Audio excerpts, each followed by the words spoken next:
Kaya apologetics man eh. Kining mga dili Katoliko, suko yun na sila. No? Kung sa'yo buhato sa mga dili Katoliko, Kolosas 2:8, pagbantay ka mo sa lipat-lipat na pagtulunan na ginawali sa mga tao.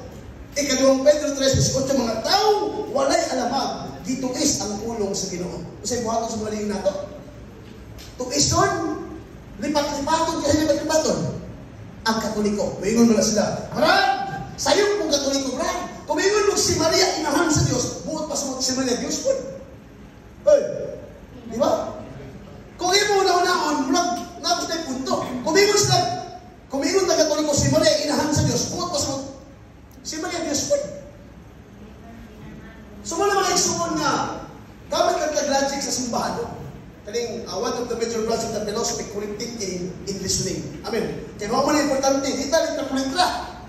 Atong gamiton, ang luhin ka, gitunlo sa simbahan. Nga naman, matod pa sa Gipanayag 2:7, kung may dalunggan ka mo, pamatian ninyo ang Espiritu Santo, gisulti sa simbahan. Amen. Asa ito mati? Sa simbahan. Mga mga isuon, sa paningon nga, si Maria, inahan sa Diyos. Correct. Si Maria, dili inahan sa Diyos sa unang persona. Isa unang persona. Ang Amahan. Si Santa Maria, dili inahan sa Diyos sa ikatulong persona. Isa ikatulong persona. Ang Holy Spirit.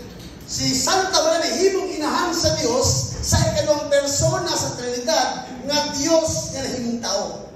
Kinsa man to? Si Kristo.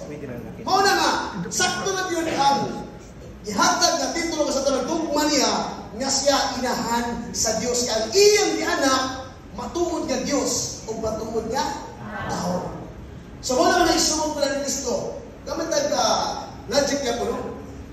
Ang ginalang ni Santa Maria nga, inahan sa Diyos, titulo ni Kristo, na si Kristo, tinuod nga Diyos. Amen? For example, usa ka abogado. Kung nasa inahan, ang iyang inahan tawag abogado. Inahan sa abogado, tinuod eh. Tinuod eh. Ang sa abogado, kung nasa anak, kung sa tawag sa inahan, inahan sa abogado. Ang pangutangan ka, abogado po yung inahan? Ang tubag, gidala na ng titulo sa pagka-abogado siya anak. Kung doon yung sa mayor, doon na siya inahan. Ang iyang inahan tawag, inahan sa mayor, automatically. Tinuod eh. Buot bang masamot yung tawag sa inahan sa mayor? Mayor po yung inahan. Ang tubag, gidala na ng titulo mo lang. Si Santa Maria, gidala ng titulo ni Kristo. Kasi Kristo, matuod nga Diyos o matuod nga tao. So, wala mga isuong ko na Kristo nga kanang mayroon divine motherhood, pero hitabo mo ulit. Daghan na magkatoliko sa simula, hitabo ulit. Unsa may kalainan sa Mother of God, God the Mother. Hey! Kahit kung lantawan ako. Sa Cebu, doon ay community nga ito mga isuon nga Marian devotees kayo. O sa neta mo, nagtukod sila o grupo karon. O sa pangalan ng simbahan, God the Mother. Hey!